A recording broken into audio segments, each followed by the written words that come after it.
Let's get you more reaction to this. We speak to Zama Ntshona, African Transformation Movement spokesperson. Zama, thank you so much for your time this afternoon. Your party has been very vocal about this particular matter, and of course there's lots of moving parts with this latest development, and Chidimma Adetshina now withdrawing from Miss South Africa. Your reaction? Thank you so much. Good afternoon to you and the viewers. Well, as the African Transformation Movement, we have to say that it is unfortunate that any child would have to face such a hostile environment because of the deeds of the parents. So for us at the African Transformation Movement, we feel that truly no child must be subjected to that. But having said that, the issue of the Miss SA contestant is not an isolated matter.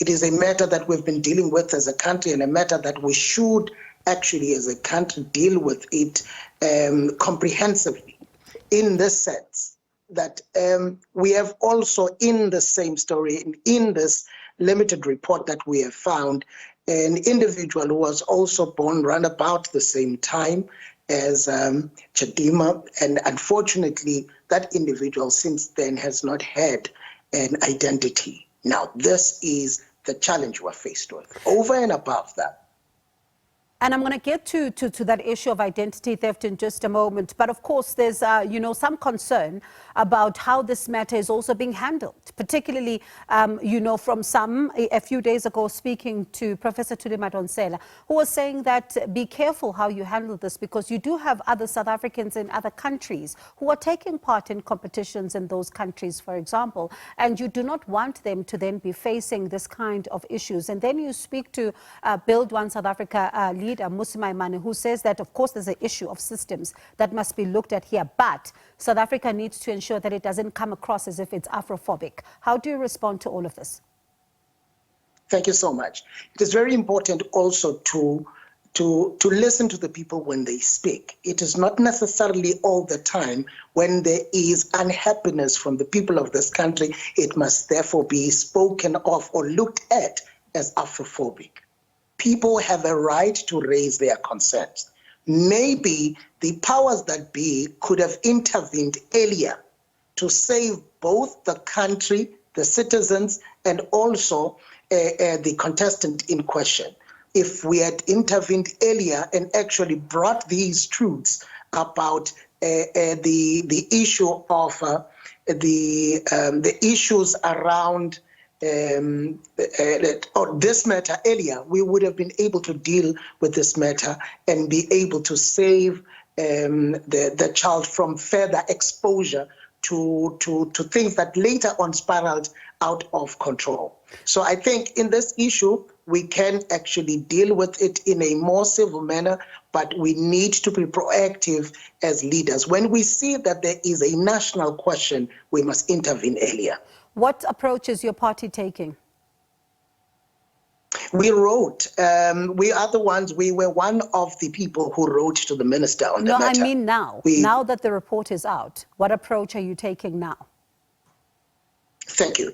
Now that we are in this now, and you would know that at this stage, the report is not a full report. So as the African Transformation Movement, we asked that the minister must give us a full report. They must go into detail so that we know exactly what are the challenges that are around this particular issue. But furthermore, there is no individual who is a foreign national who can come in the country and be able to gain access to documents that we are only able to get from Home Affairs without an individual inside Home Affairs enabling.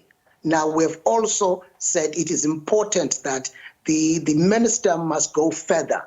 We must find out how deep is the rot within the Department of Home Affairs, so that if there are individuals who are actually assisting in the displacement of South Africans, in the taking away of what is rightfully or what rightfully belongs to South Africans, then those individuals must face the music. So moving forward, we are saying the minister must go deeper. But not only that, this is not an isolated case. There are incidences where we have had two people using the same ID number.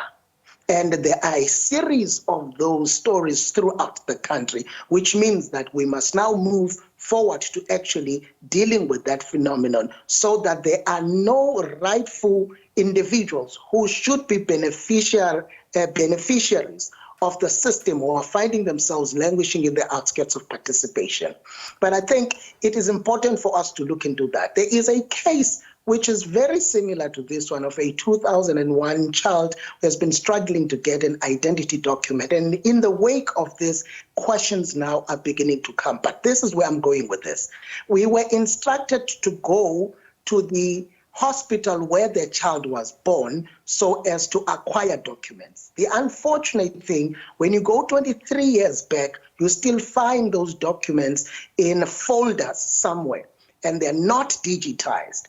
And most of, depending on how good are they when it comes to issues of storage, you find them in a very bad state. Yeah. Now, it is not going to assist the cause. So digitization becomes the new ideal. We need to ensure that every piece of paper that is out there is actually logged onto the system, and we have a one-stop window type of system which allows an individual in a different province to be able, the system itself, to regulate itself if there's an inquiry and an entry on a particular barred ID number that has already been allocated to an individual, then that must immediately be flagged. Again, the issue of digitization ends off our conversation there, Zama, and really this is one that has been spoken about over time, so it'll be interesting to see how far the department goes with this particular one and how speedily do they resolve it. Thank you so much for your time.